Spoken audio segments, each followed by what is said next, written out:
You said Jeffrey Epstein committed suicide. People don't believe it. You know a suicide when you see one, and that's what that was. He killed himself. You want me to? I've seen the whole file. He killed himself.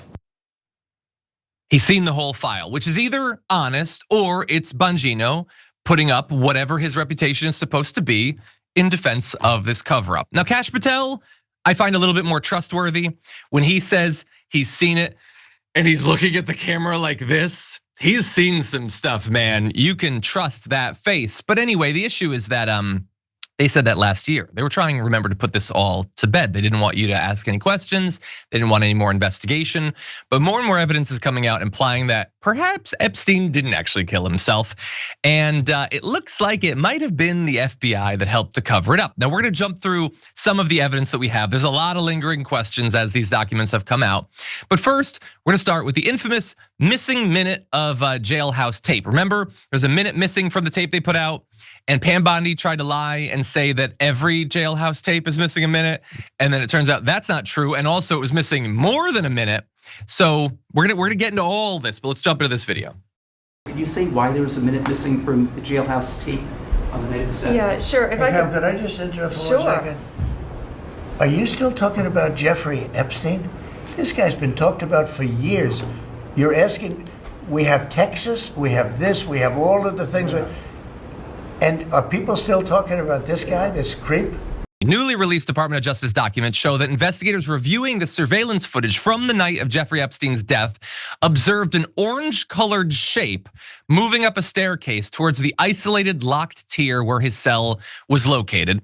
The final report by the Inspector General stated at approximately 10:39 p.m., an unidentified CO appeared to walk up the L-tier stairway and then reappeared within view of the camera at 10:41. Now, I don't think anyone is actually trying to imply that Donald Trump himself killed Epstein. He's not the orange shape that was going up the stairs, but somebody perhaps in like a convict's uniform orange was going up there. And I guess we're just never gonna get to find out what that was about because Pam Bondi's not interested, Kash Patel, Dan Bongino have no questions. It's been in the files since back when they did that interview.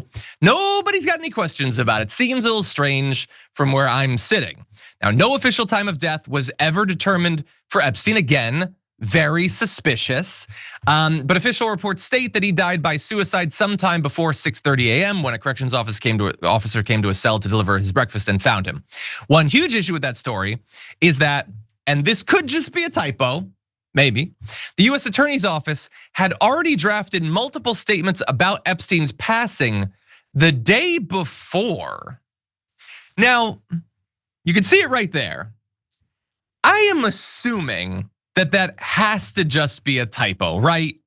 Because why would you put it together beforehand? And having somebody put it together beforehand adds extra people into whatever conspiracy we'd be thinking is going on. It seems needless. It seems too good to be true. But it is yet another thing out there that evidently no questions were asked about, no investigation, shut up and move on, as Donald Trump says. I guess, JR, that's how we're supposed to respond to this. What do you think?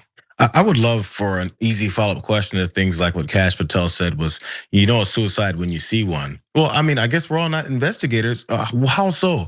What is it about a suicide you see, you know when you see it as soon as you step into the room that confirms it was a suicide?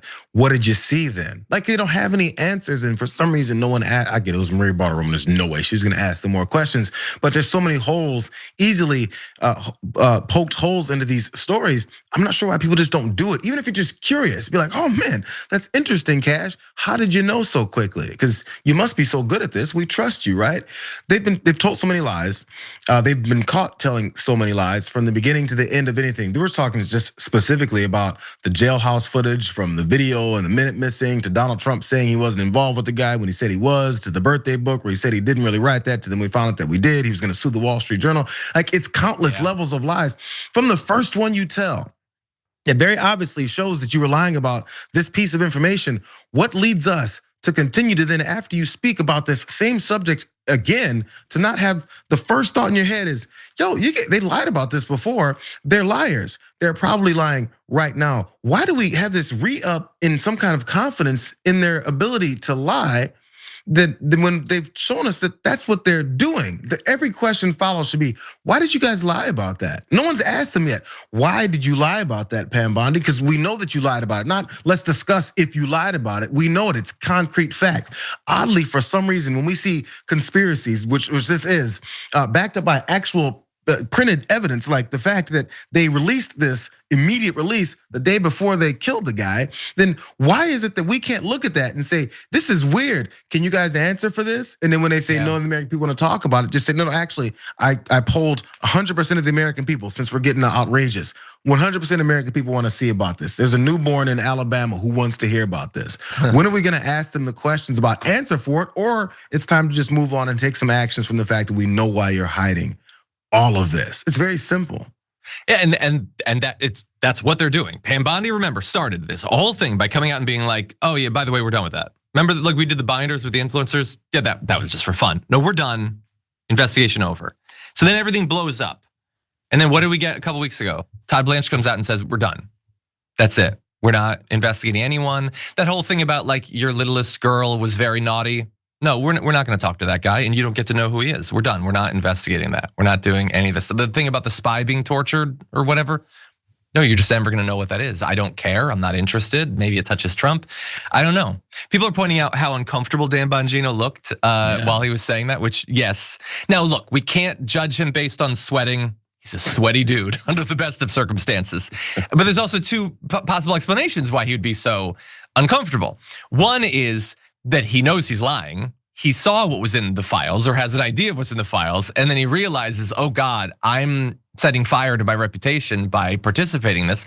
Or it could be that he said a bunch of stuff that turns out not to be true. He looks in the files, there's no evidence.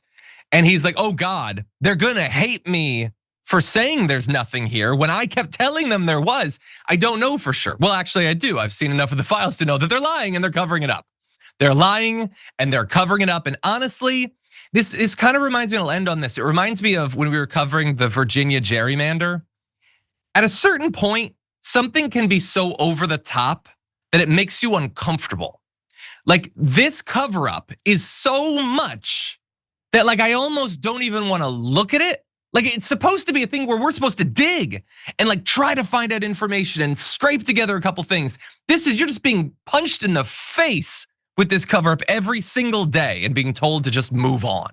It's ridiculous. If you enjoyed that, then make sure that you never miss another video by subscribing. And if you want a little more, consider hitting the join button and becoming a member. So you're probably wondering, why would I do that? Well, when you do that, you get access to bonus content that I make every single week, and it's a lot of fun. You get custom emojis and more. If you join at tier 3, by the way, you even get access to a monthly member hangout with myself. And you'll get all that going forward, but you'll also unlock years of the back catalog that is literally 100 or more bonus clips and top 10 lists and debates and more. So what are you waiting for?